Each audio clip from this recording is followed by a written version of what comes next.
Nós temos o Seder de Pesach, que vai vir daqui a pouco, e nós temos as preparações para o Seder de Pesach. Obviamente, o vilão da história de Pesach é o Hametz, e ele se apresenta de N formas diferentes, então a gente tem que trabalhar com ele nas suas mais variadas formas. O exemplo simples é o pão clássico, tá? Macarrão, biscoito, esse tipo de coisas que obviamente a gente tem que tirar de casa antes de Pesach. Se fala sobre a ideia de vender o Hametz, a gente já falou sobre isso antes. A questão aqui, a questão é de fazer uma procuração de venda, na verdade, tá? E com isso, o eventual Hametz que fica em casa, a gente tira da nossa propriedade, tá? Mas isso só se aplica a Hametz que tenha algum valor. Uma garrafa de uísque, até um perfume francês que, querendo ou não, ele é comestível, porque ele é feito muitas vezes de álcool de trigo, tá? Em outras palavras, infelizmente, hoje em dia que a gente tem clínicas de tratamento de alcoólatras, a gente sabe que alcoólatras usam álcool, bebem álcool das mais variadas formas, inclusive álcool em listerine, álcool em perfume, álcool. Então, então esse tipo de coisa, com certeza, é um Hametz comestível até um certo ponto, não é uma coisa tão absurda, tá? Então, óbvio que isso aqui tem valor, porque assim, uma garrafinha de perfume, uma garrafinha de uísque, por mais que ela não esteja cheia, mas tem um valor, tá? Já o biscoitinho que caiu no chão e assim por diante, esse tipo de coisas que são Hametz, mas que são pequenas, tá?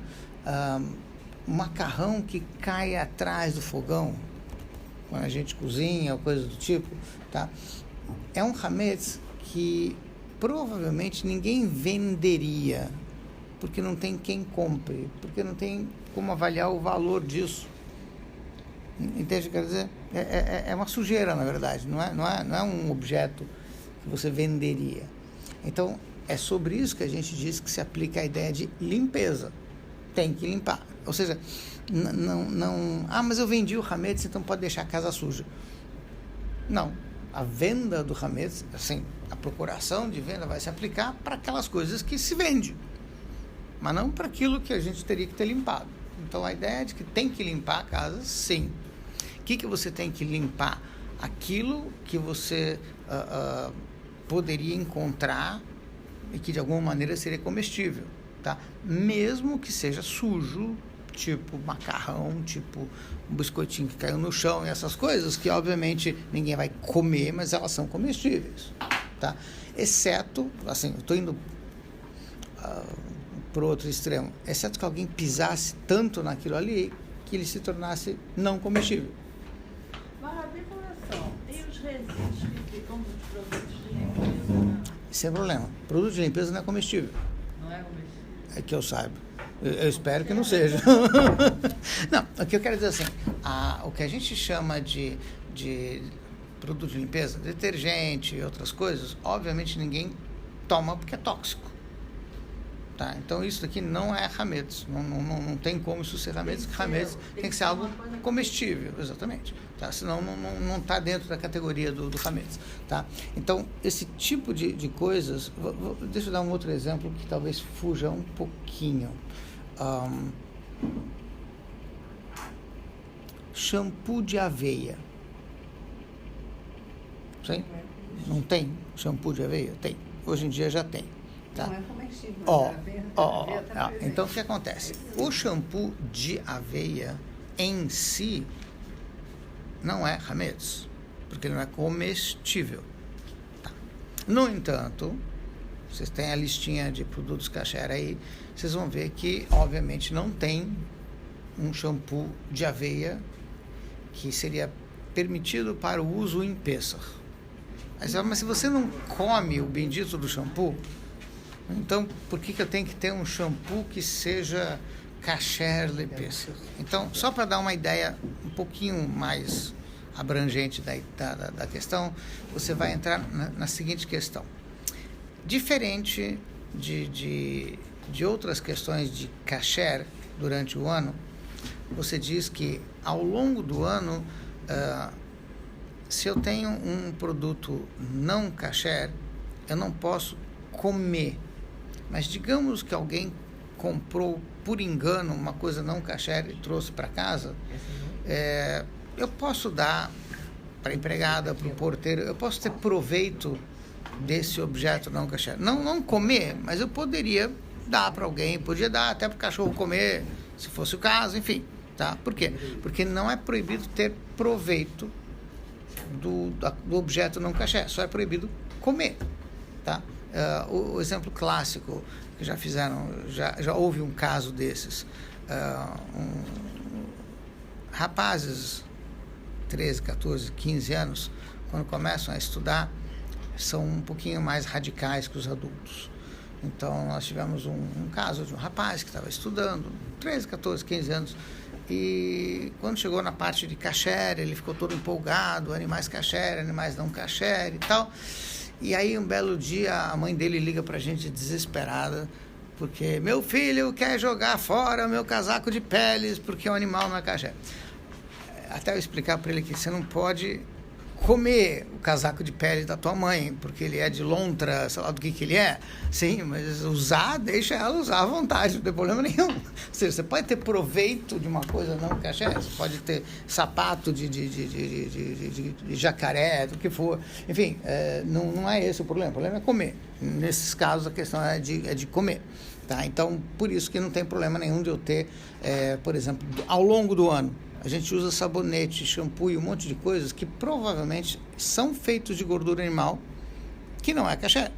O sabonete que se usa no dia a dia, no banho, enfim, qualquer outra coisa. Porque você não está comendo isso. Né? Nem se come isso, então não teria problema nenhum de usar esse tipo de coisa. Tá? Em Pesach a gente fica mexer. Tá?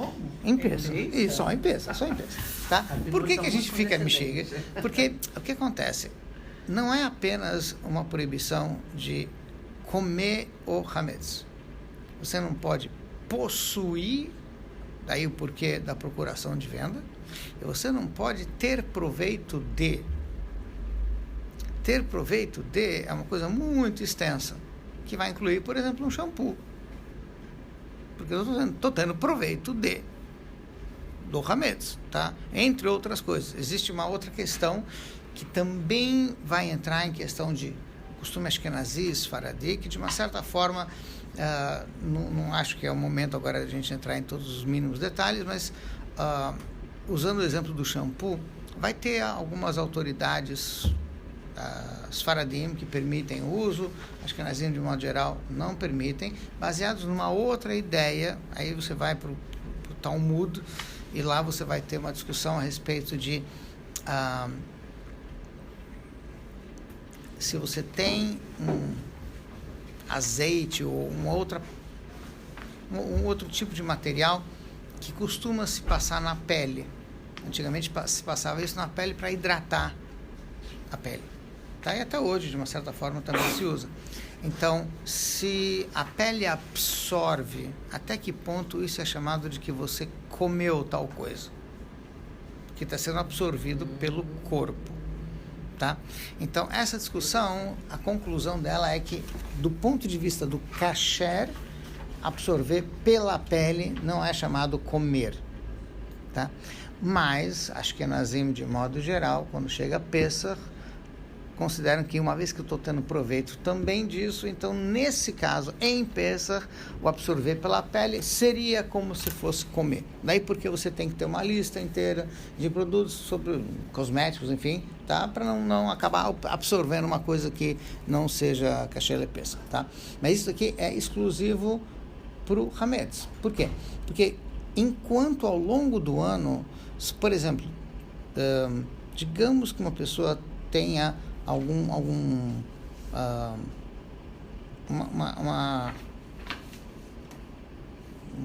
pedaço de carne não kasher, sim? Se esse pedaço de carne não kasher caísse por acaso, sem querer, dentro de uma sopa kasher, tá? A gente não diz de imediato que a sopa deixou de ser kasher. A gente tem que fazer um cálculo para ver qual é a proporção. Por quê? Porque só é proibido o não kasher quando mistura com kasher dentro de uma certa proporção. Ou seja, se houver se a proporção for mais de 1:60, ou seja, se caiu um litro de algo não kasher dentro de 60 litros de algo kasher, o líquido kasher permanece kasher. Quando a proporção é 1:60. Tá? 1:60 é um pouquinho mais de 1%. Tá? Então, enquanto está dentro dessa proporção, ainda seria kasher. Quando chega mais para 2%, aí já deixa de ser kasher. Tá? Daí porque não ser suficiente você olhar nos produtos que você compra os ingredientes, porque até um certo ponto, que até onde eu lembro, por lei, eles não têm a obrigação de colocar entre os ingredientes de qualquer produto qualquer coisa de 2% para baixo. E 2% para a gente já é um problema. E pode não estar escrito lá. Por isso que eu tenho que ter lista de kasher, verificar, e etc., porque pode acontecer isso daí. Tá? Então, na prática, acaba que a gente em Pesach se restringe. Então, o vinagre tem que ser kasher. Ou seja, tem que procurar na lista quais são os vinagres que foram verificados, que não tem mistura de coisas não kasher. Mas tem lista.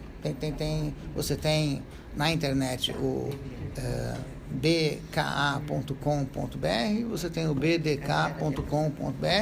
Nas duas você pode verificar onde tem o produto. Tem listas ali que você pode verificar. Pode fazer uma busca e verificar que produto que você está procurando especificamente. Eu preciso de vinagre, então vai te dar uma lista de vinagres que foram verificados e que são considerados kasher. Então, qual a diferença do papel alumínio rolito para o papel alumínio lina? Então vamos lá.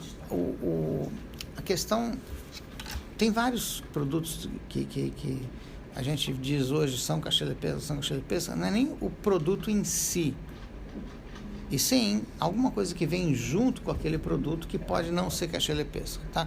No caso de papel ou de alumínio, é porque eventualmente se colocava ou se coloca, dependendo do lugar, ou um talco que possa ter um amido ou alguma coisa que não é kasher, ou no caso de alumínio,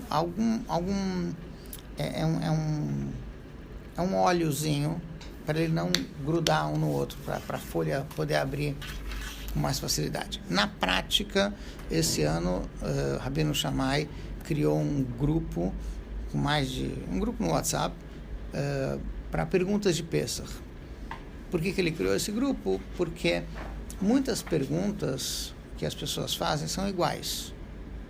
E assim, no grupo, cada um pode ver a pergunta do outro e pode já ter a resposta do Rabino, não precisa perguntar novamente a mesma coisa, ele ganha mais tempo respondendo. Então, ao longo desse grupo, foi perguntado sobre guardanapos, toalha de papel, alumínio e tudo mais, porque na lista que está aqui na sua frente, tá, que tem a lista do BKA, consta que só certos produtos podem ser usados.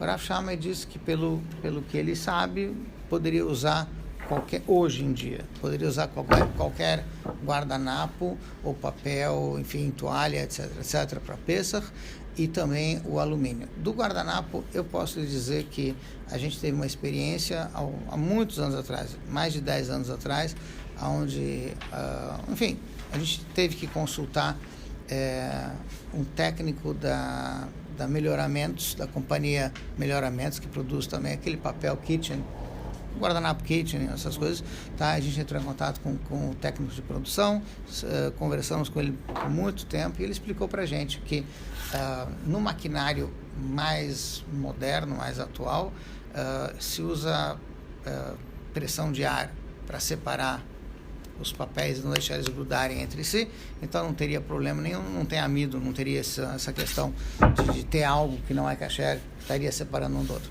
Ainda tem esse amido, esse talcozinho em certas luvas quando você compra, então você tem que verificar se a luva tem ou não tem, porque o amido é só para a borracha não grudar na tua mão, então tem alguns que já tem um produto que não precisa ser esse amido aí, então poderia usar. Mas essa que é a questão, tá? Balão de encher com a boca, também tem um pozinho lá, se você bobear, é a mesma coisa, tá? Então, tipo, você pode passar uma semana sem encher balão, então tudo bem. Então, não...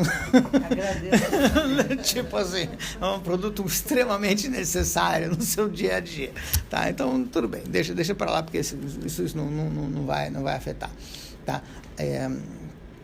Veja, o lado espiritual dessa questão toda, porque eu acho que é importante também a gente lembrar, o Hametz, a gente já comentou que tem a ver com o conceito de orgulho e arrogância. A ideia é de que o mês de Nissan, o mês de Pesach, como o próprio nome diz, é Nissan. Nissan tem a ver com Nes. Nes. Em hebraico, Nes quer dizer milagre. Nissan é uma palavra que tem a letra Nun duas vezes, no início e no final. Tá? Curiosamente, você tem um texto inteiro no Talmud, na Gemara, Masechet Brachot, o Tratado de Brachot, que inclusive já tem em português também, para quem quiser ler. Capítulo 9, tem um trecho, muitas páginas ali, dedicadas à questão dos sonhos. Interpretação de sonhos, significado, importância, enfim, se os sonhos são apenas um resultado das nossas ansiedades do dia a dia, ou se tem um significado maior. Tem os sonhos da Torá, Yosef teve os sonhos, Faraó teve sonhos, enfim, tem toda uma análise de sonhos ali. É um capítulo inteiro onde uma boa parte dele está dedicada a esse tema. E, curiosamente, no meio dessa discussão tem uma parte de interpretação de sonhos, onde ele traz que se uma pessoa sonhou com a palavra Nissan, apareceu no seu sonho a palavra Nissan, então, Nisei Nissim Nasuló, saiba que milagres serão feitos para ti. Quer dizer, Nisei Nissim, porque Nissan, como tem dois nun, dá a ideia de que é um milagre duplo. Na Suló, vão ser feitos para aquela pessoa, tá? Então, partindo desse princípio, a gente entende que o mês de Nissan é um mês onde a participação de Hashem na vida da gente é de cima para baixo. Em outras palavras, quando a gente está sendo salvo do Egito, sim? A saída do Egito, que é o ponto alto do Pesach, tá? Quem faz isso é Hashem. A gente tem uma participação mínima nisso. Tem, porque Deus nos deu o privilégio de poder participar. Então a gente faz o Seder. Mas na prática, a gente está sendo salvo e a gente está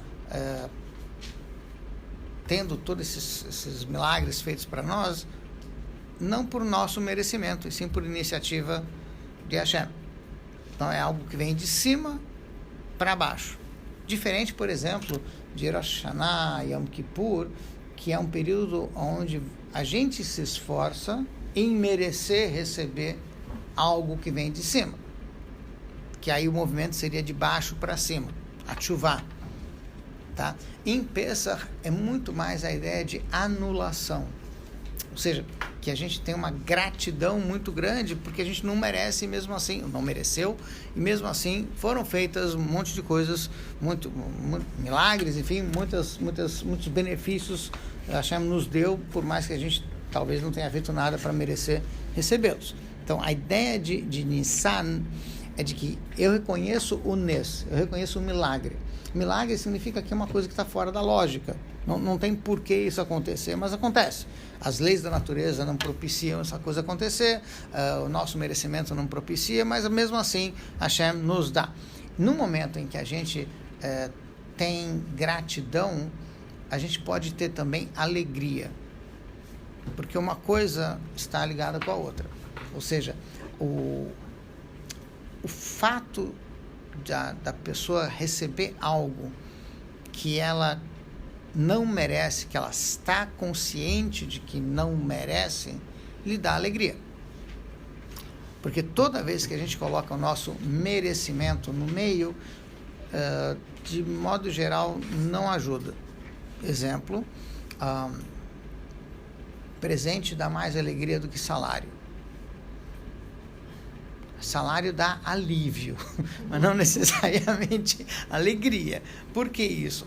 Porque a tendência da pessoa, depois de um tempo, é dizer, puxa, eu trabalho mais e ganho, enfim, não necessariamente na mesma proporção.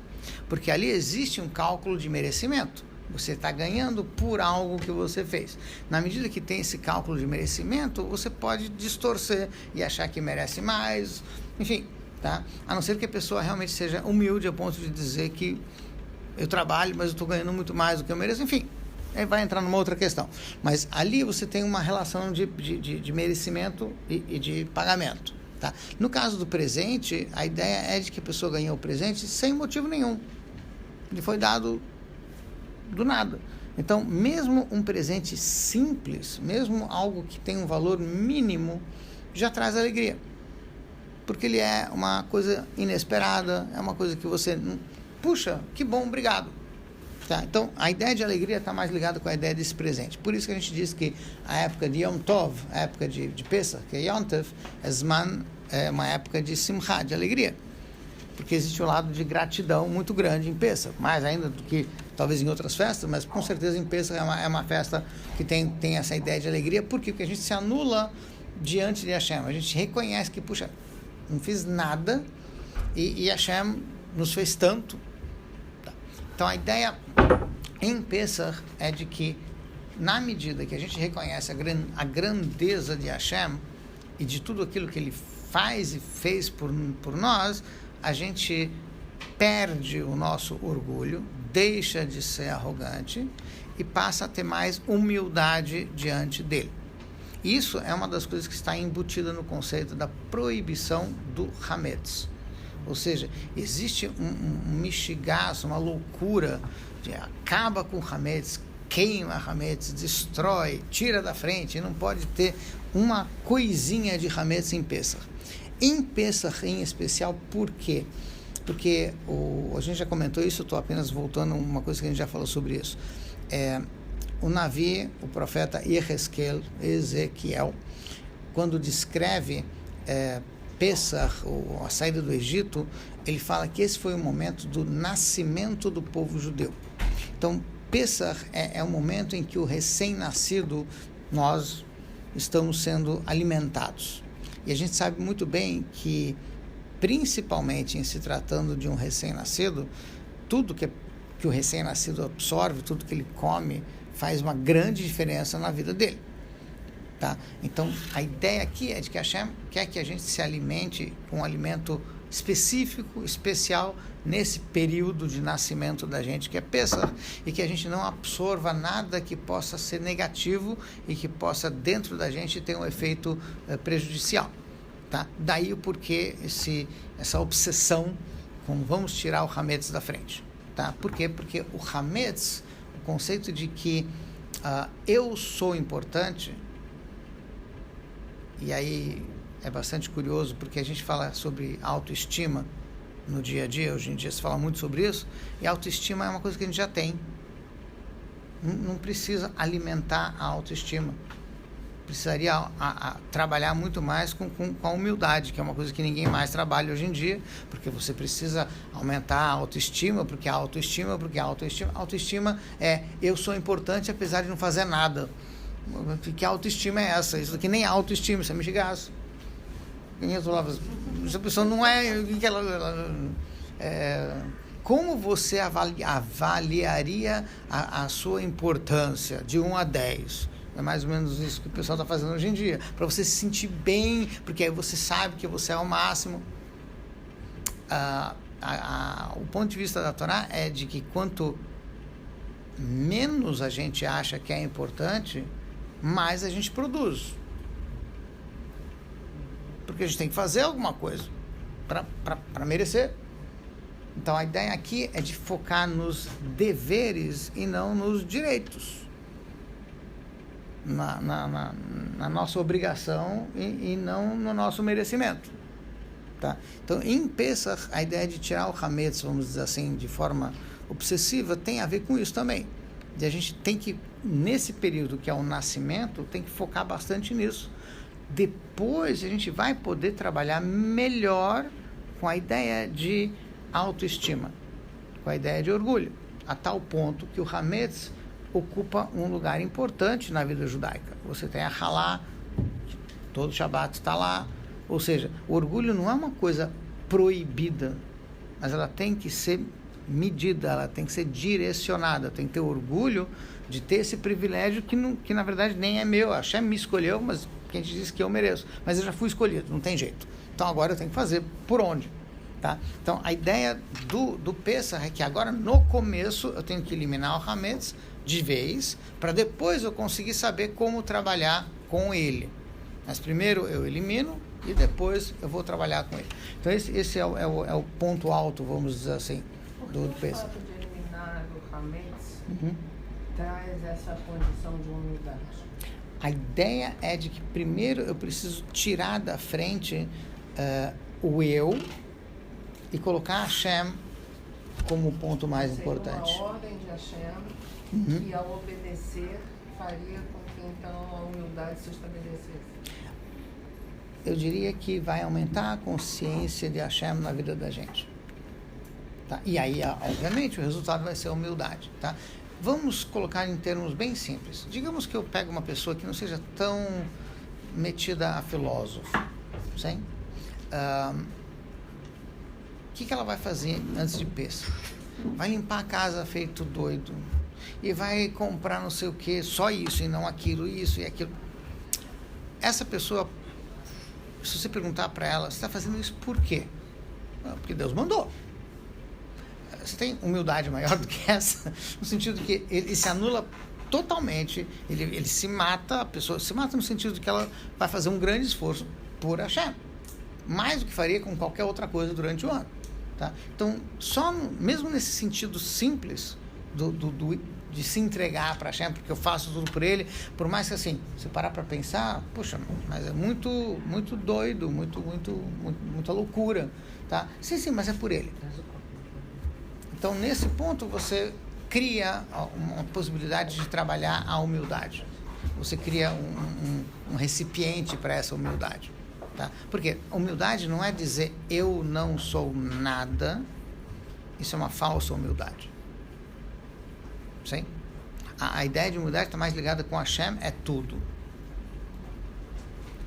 Tá? E Hashem é tudo, e Ele me deu certos dons, ou certas capacidades, ou possibilidades. Então, eu tenho a obrigação de usá-los para Ele. Porque se Ele me deu, então eu tenho que usá-los para aquilo que Ele quer. Então, a pessoa que é humilde dentro do que a Torá nos diz, é aquela que diz, que reconhece tudo que Hashem lhe deu como Hashem me deu. Não é eu sou A, B, C, eu sou, sei lá, rico ou eu sou inteligente. Não. Hashem me deu, eu não sei se eu mereço, então eu tenho que saber usar. Vou dar um exemplo um pouquinho mais prático, para a gente poder trabalhar com isso. O Alter Rebbe Tanya também traz esse exemplo. A Torá nos diz que Moshe Rabbeinu é o homem mais humilde que já houve sobre a face da terra. Sim? Essa é a expressão que está na Torá. Muito bem. Pergunta-se sobre Moshe Rabbeinu, depois de tudo que ele fez, tanto as pragas e milagres e o fato de Hashem falar com ele, com mais ninguém, de forma tão direta assim, como é que o Moshe Rabbeinu pode se considerar humilde? Isso é uma falsa humildade. Quem sou eu? Você é Moshe Rabbeinu. Não é qualquer um. Todo mundo sabe disso. Está escrito. Está escrito e traduzido em centenas de línguas por aí. Quer dizer, o mundo inteiro sabe disso. Tá? Como é que você pode dizer que ele é humilde? Então, a ideia é de que Moshe Rabbeinu realmente era humilde. Por quê? Porque ele dizia basicamente o seguinte, ele é Moshe Rabbeinu porque Hashem o criou Moshe Rabbeinu. Sim? Mas até aí você também pode ser orgulhoso. Eu sou Moshe Rabbeinu. Sim? E aí então ele diz, e se Hashem tivesse pegado todos esses dons que ele me deu e desse para uma outra pessoa, provavelmente ela teria feito melhor. Então você está se cobrando o tempo todo. Aí sim. Em outras palavras, você não diz quem sou eu não posso. Você diz eu posso mais, por que eu não estou fazendo mais? Tá? Isso sim é humildade. Porque aí você está trabalhando, está servindo a Hashem no máximo daquilo que você pode. Tá? Então isso daqui é basicamente um dos pontos que a gente tem que começar assim, botar um pouquinho de mais ênfase em Pesach e realmente um pouquinho dessa loucura da limpeza das coisas, os cuidados que tem em Pesach, isso sim, isso não, desse jeito, pode molhar, não pode molhar, pode fazer, não pode fazer, tem um pouco a ver com isso, porque eu estou o tempo todo a serviço de Hashem. Não bastaria o reconhecimento de que ele apenas é um representante que Deus ofereceu essa oportunidade, mas sem precisar imaginar que podia fazer melhor, sem a cobrança do fazer melhor, você pode cair na ideia de que se ele me escolheu, eu sou especial. Se eu sou especial, então... pode cair, mas pode não cair. Pode. Mas sempre vai ser uma dúvida. Entende o que eu quero dizer? Ou seja, o ponto é assim... eu penso assim, se ele me escolheu, a responsabilidade que eu tenho é enorme. Não dá nem para pensar em ter orgulho. Dá para pensar em gratidão e numa enorme responsabilidade. E medo. Veja, tem uma frase, tem um episódio no Talmud que o Rebbe, em um Ma'amar, usa como um exemplo de como encarar, vamos dizer assim, essa questão de missão na vida. Então diz o seguinte, o Talmud ele diz que Rabbi Yochanan ben Zakkai, antes de falecer, ele foi um dos grandes sábios do Talmud, enfim, uma personalidade especial, ímpar. E ele, antes de falecer, ele disse para os seus alunos, Eneni yodea be'eze derech molichim oti. Não sei por que caminho vão me levar. Tipo assim, não sei se eu estou indo, por assim dizer, para o paraíso ou para o inferno. Aí perguntam, mas que absurdo. Ou é falsa humildade, quem sou eu, tá? Ou é realmente um absurdo, porque uma pessoa que só fez coisa boa a vida inteira pode ainda ter dúvida para onde que ele vai. Tá? E a maneira como o Rebbe coloca é o seguinte, em nenhum momento da vida dele, o Rabbi Yochanan ben Zakkai estava preocupado com o inferno ou com o paraíso. Ele estava preocupado com o que ele tinha que fazer. Agora tem que fazer isso, e agora tem que fazer aquilo, e agora tem que fazer aquilo. O único momento que ele teve que ele pôde parar para pensar é quando ele já não podia fazer mais nada. E foi no fim da vida. Aí ele falou assim, realmente, será que depois de tudo que eu fiz, não sei para onde eu vou? Porque eu nunca pensei nisso. E nunca foi importante. Nunca fez diferença. Tá? Ou seja, o mais importante agora é o que eu tenho que fazer agora. Qual é? Existe um episódio que aconteceu há uns 500 anos atrás, que um judeu foi capturado por piratas e foi vendido como escravo e foi parar, enfim, se tornou escravo de um não-judeu. De alguma maneira ele conseguiu mandar uma carta para um rabino perguntando o seguinte, o rabino era o Radvaz, Rav David Ben Zimra, um dos rabinos importantes do Egito naquela época. A pergunta era a seguinte, eu conquistei a graça, a simpatia do meu patrão, apesar de ele ser escravo, e meu patrão me disse que um dia por ano eu estou livre, eu posso fazer o que eu quiser. E aí ele pergunta para o rabino, que dia eu devo escolher? Pesach, Rosh Hashanah, Yom Kippur, qual é o dia? Tá? E é interessante que a resposta que ele dá é o seguinte, o dia que tiver. Porque não tem uma mitzvah que eu possa dizer, essa mitzvah é mais importante do que aquela. Quem sou eu para avaliar qual mitzvah é mais importante? Então, a primeira mitzvah que tem na sua frente, essa é a mais importante que tem. Porque é aquela que está à sua disposição, na sua possibilidade nesse momento. Então, essa é a mais importante que tem. A outra vai ser importante quando chegar o momento da outra. E a outra vai ser quando... Então, a hora que você estiver livre, o que tiver, isso é o mais importante. Tá? Ou seja, se alguém perguntasse qual é a mitzvah mais importante da Torá, é aquela que você pode fazer agora. Porque essa é a mitzvah mais importante. Tá? Então, a ideia é de que a gente está focado na mitzvah, na missão, na ação. Não só na meditação, no pensamento. Por quê?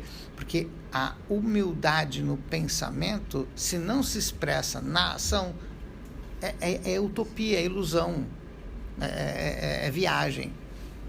Tá? Isso depende da ação da pessoa. A gente vê a pessoa, vamos dizer assim, a humildade da pessoa na ação dela e não no seu pensamento, que a gente não enxerga.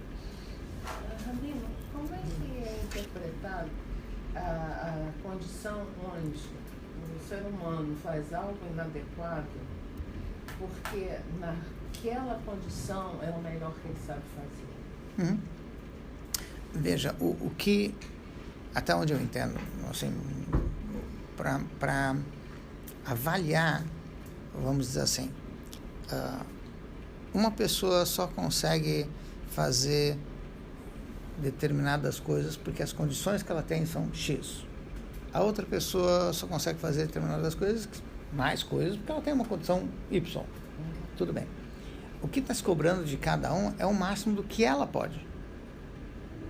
Então, você pode ter alguém que está numa condição melhor fazendo o mínimo e alguém numa condição pior fazendo o máximo. Sim, eu vou lhe dar um exemplo. No Nordeste, a gente vê que o sujeito matou a mulher porque era uma questão de honra. Isso lá é o que é. Né? Ao nosso olhar, isso é totalmente inadequado. Mas ao olhar daquele ser, naquele momento, naquele lugar, era o mais adequado que ele saberia fazer. Tá.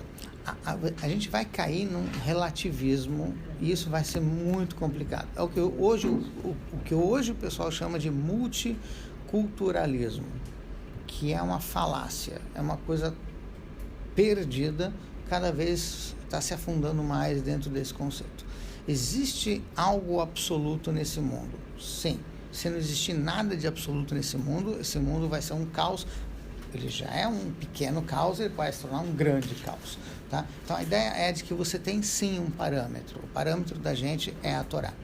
E a Torá te dá as obrigações que nós, como Yehudim, temos em relação a Hashem e a obrigação que os não Yehudim também têm em relação a Hashem. Então, o parâmetro que a gente vai usar é o seguinte: em relação a Yehudim, eu vou usar o parâmetro das mitzvot dos Yehudim. Em relação aos não Yehudim, os Goim, eu vou usar o parâmetro das mitzvot que eles têm que cumprir. Uma das mitzvot que cabe aos Goim cumprir é não matar, não assassinar. Tá? Então, se a pessoa assassinou e não foi em legítima defesa, e não foi dentro dessas condições que seriam permitidas até para ele, tá? Então, obviamente, ele é culpável pelo que ele fez. Tá? Ele pode ter inúmeras justificativas, não estou dizendo, mas se não são as justificativas que a Torá lhe dá, que Deus lhe deu, então, por mais que a cultura dele lhe levou a isso, eu estou falando, nós que estamos fora desse quadro, nossa obrigação é de orientar. Então, durante muito tempo, nós, como Yehudim, não tínhamos a possibilidade de orientar não Yehudim, por um motivo muito simples, porque a gente estava sendo perseguido. Então, com que condições a gente ia poder orientar alguém? Tá? Mas hoje em dia, a gente está em melhores condições. A gente tem condição de passar um pouquinho dessas mitzvot para os não Yehudim, e é mais provável que eles aceitem. Tá? Exemplo, o Congresso dos Estados Unidos, o Congresso brasileiro e o Congresso de vários países do mundo assinaram, há mais de 20 anos atrás, documentos dizendo que eles se comprometem a cumprir as 7 mitzvot universais. Tá? Aqui no Brasil, eu não me lembro agora na época de quem que foi, esqueci agora o nome, mas foi um senador de Recife que trouxe o documento para o Congresso e foi assinado no Congresso. um documento dizendo que nós nos comprometemos a cumprir as 7 mitzvot universais. Veja bem, nem tudo que se assina no Congresso o pessoal leva a sério, mas existe isso. Ou seja, foi possível levar até o Congresso o conceito de 7 mitzvot, foi lido, foi aceito, foi assinado, enfim. Então, a gente vê que hoje em dia é possível a gente sim trazer essa mensagem para os não Yehudim também. Então, a gente não pode ficar, até onde é possível, a gente não pode ficar passivo e achar que ele tem uma cultura dele, por isso que ele fez isso. Porque aí a gente vai realmente se perder completamente, por falta de parâmetro. Voltando para o nosso Pesach. Então, você vai ter em Pesach, propriamente dito, no Seder de Pesach, por exemplo, uma ordem. Tá? Nós falamos um pouquinho sobre a ordem do Seder. O que significa isso? Significa que eu não faço o Pesach do jeito que eu quero, ou do jeito que eu acho. Assim. Tá? E sim, a ideia eu procuro fazer o melhor possível dentro da ordem que já existe. Eu não consigo fazer tudo bem, dentro disso que já existe, eu vou fazer o melhor que eu posso. Tá? Mas eu não posso reinventar ou criar um novo Seder, porque aí eu não estou fazendo Pesach, não é o que Hashem pediu. Tá? Vamos sentar agora em volta da mesa e discutir, falar sobre, fazer um painel, uma discussão, um debate sobre liberdade. Isso não é Pesach.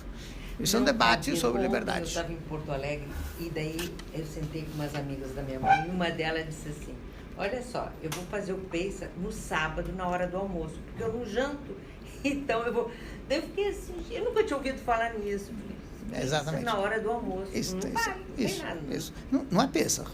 Não é Pesach. Isso, ela pode chamar do que ela quiser, não tem problema. Meu almoço pré-Pesach, o que for.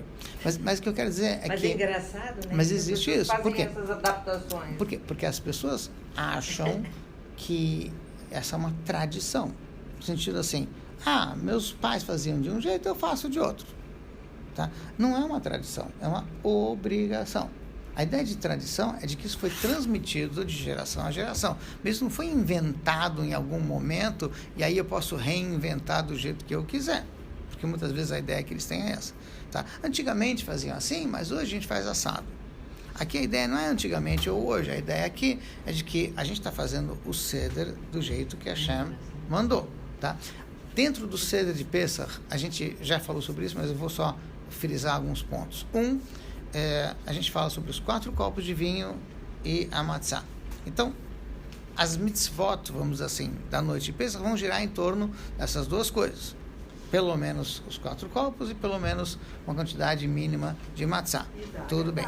Então, isso tudo está sendo feito junto com uma terceira mitzvah, que é a leitura da Haggadah. Tá? Muito bem. Existe o texto da Haggadah para a gente poder seguir dentro de um padrão, porque senão cada um vai fazer o seu texto. Por exemplo, em Porto Alegre, o pessoal adora ler os textos do Moacir Scliar sobre liberdade, isso e aquilo, o pessoal acha o máximo. Pode ler também, não estou dizendo que não quer ler, lê o que você quiser, mas não deixa de fazer a Haggadah, não deixa de fazer o Seder. Na hora da janta, você quer discutir Moacir, Joaquim, quem você quiser, o problema é outro. Tá? Mas o Seder é Seder, o que tem que ser feito, tem que ser feito. A questão é de obrigação, não é uma questão de apenas tradição. Tá?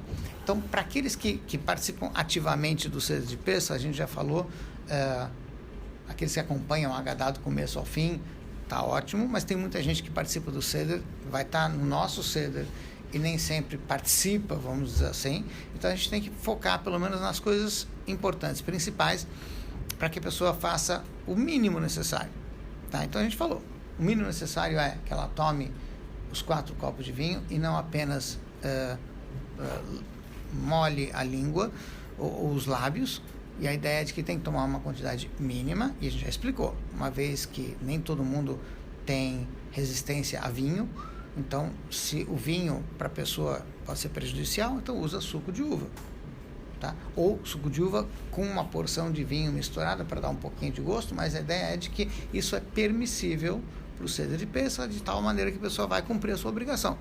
Talvez até melhor que ela use em algumas ocasiões o suco de uva, porque aí pelo menos ela vai tomar a quantidade necessária.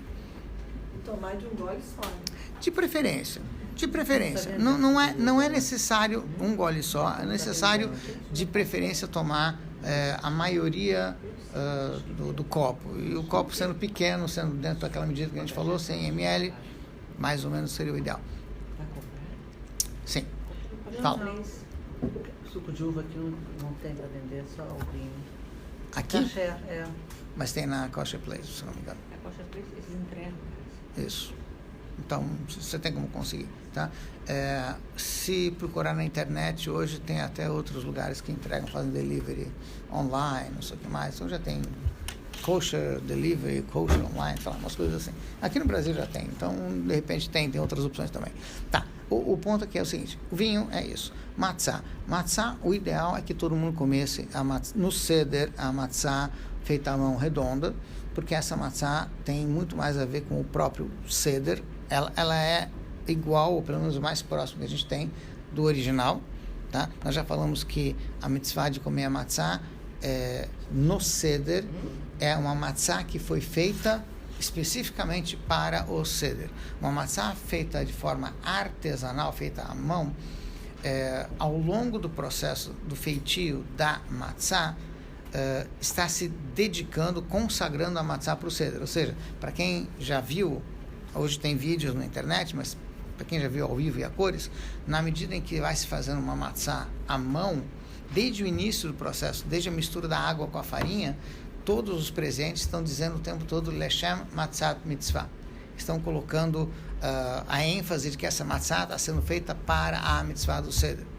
Isso você só tem como fazer numa matzah artesanal. Numa matzah de máquina, as máquinas não têm consciência, e por mais que os empregados, as pessoas que estão trabalhando na fábrica de matzah de máquina gritem juntos e digam Lechem Matzat Mitzvah, o que está fazendo o processo é a máquina, não são as pessoas, tá? Então, o melhor que se pode fazer nesse caso é falar Lechem Matzat Mitzvah e apertar o botão. Mas mais do que isso é difícil, tá? Então, a matzah de máquina não tem essa vantagem, essa espiritualidade que a matzah de mão tem. Por isso que é importante, por isso que existe uma campanha de que as pessoas usem matzah de mão, matzah feita à mão, redonda, durante o Seder. A ideia do redondo, a gente já explicou algumas vezes, além de ser muito mais próximo do original, mas a matzah redonda também tem a ver com a ideia de que o círculo nos lembra de Hashem, de Deus, que é Ein Sof. E como a gente falou antes, o mês de Nissan inteiro é uma iniciativa que vem de Hashem, daquele que é infinito, como o círculo que não tem início nem fim. Então, um pouquinho da ideia do Ein Sof também está embutido no formato da matzah, que é redondo, diferente da quadrada, que não é a mesma coisa. Tá? Então, isso aqui é só para dar algumas ideias. Em relação a Haggadah de Pesach, tem um trecho na Haggadah que fala sobre Pesach, só um minutinho, só acabar a ideia. Tem um trecho na Haggadah que fala de Pesach, Matzah e Maror. É óbvio que toda Haggadah é importante, mas pelo menos que esse trecho que explica por que a gente come, por que a festa é chamada de Pesach, por que a gente come Matzah, por que a gente come Maror, esse trecho todo mundo deveria ler junto em português, para pelo menos ter um mínimo de consciência daquilo que está se fazendo no Seder. Não é só isso, mas já é alguma coisa, principalmente para aqueles que durante o Seder se distraem completamente, porque tem esse tipo de pessoas também no Seder de Pesach. Tá? Então precisa dar para eles alguma coisa para eles fazerem, então que eles façam isso. Já não estou falando das musiquinhas que o pessoal canta junto, bem, enfim, já ajuda também, não deixa de ser importante para a leitura da Haggadah, mas pelo menos esse trecho, sim. Não, além do fato dela ser redonda, é porque ela é feita à mão. À mão. Daí dá É diferente. É como dizer assim, você pode comer o Knedelach que a Shikse fez, que aprendeu com a Bob, e você pode comer o Knedelach da Bob. É o mesmo Knedelach, e a receita é a mesma, mas quando a Bob faz é outra coisa. Tem algo mais ali que não é só os ingredientes físicos. Tá? Então essa que é a ideia de que a maçã feita à mão tem algo mais do que a maçã feita à máquina. Eu queria saber uma coisa também. A gente, nos Estados Unidos, eles chamam Passover, né? Porque Isso. passou por cima. Isso. Mas aqui não seria correto chamar Pêssar de Páscoa judaica também, né? Seria, mas eu acho que confunde muito a cabeça das pessoas. E não tem, é como, eu vou dar um outro exemplo. O templo pré-fabricado que tinha no deserto chama-se Mishkan. Sim? Muito bem. É assim que está na Torá, esse é o nome, significa o lugar onde habita, onde Hashem habita. Muito bem. Não Yehudim, não judeus, na Bíblia, enfim, o nome que consta é tabernáculo. Muito bem. Eu usar a palavra tabernáculo para me referir ao Mishkan, eu acho uma coisa absurda. Porque ninguém sabe o que é tabernáculo e ninguém sabe o que é Mishkan. Para que eu vou dar um nome não judaico para uma coisa judaica? Então eu uso o nome judaico. Sim, mas os americanos não chamam Passover. Passover é um nome judaico. É nome judaico? Sim, porque foram os judeus que usaram a palavra Passover para descrever o Pêssar. Os Goim nos Estados Unidos, a Páscoa nos Estados Unidos é Easter. Tem um outro nome, não é Páscoa. Páscoa em francês, meu francês não dá para isso tudo, mas Páscoa em francês também é passar por cima. Tá? A palavra, eu não sei como é que é francês, Urashi, que vivia na França no século XI, ele explica que Pasca em francês quer dizer passar por cima. Se francês do século XI, ou sei lá, é esse, enfim, meu francês não dá para isso tudo. Tá? Mas o próprio Urashi descreve Pêssar como Páscoa. Entende o que quer dizer? Que em francês esse é o nome, passar por cima. Tá? Então esse é o conceito, a ideia do Pêssar é essa. Tá? Mas assim, em português, para que eu vou usar Páscoa se eu posso usar Pêssar? Páscoa não quer dizer nada. A Páscoa para a gente não vai querer dizer nada. Pêssar, pelo menos já te coloca dentro. Ou seja, se eu posso usar Moshe, por que eu vou usar Moisés? Se eu posso usar Shlomo, por que eu tenho que usar Salomão? Se eu posso usar Yosef, por que eu vou usar José? Por que não dar um nome judaico para as coisas judaicas? Mas Pêssar quer dizer o quê? Passar por cima. Tá certo? Bom. Muito obrigado.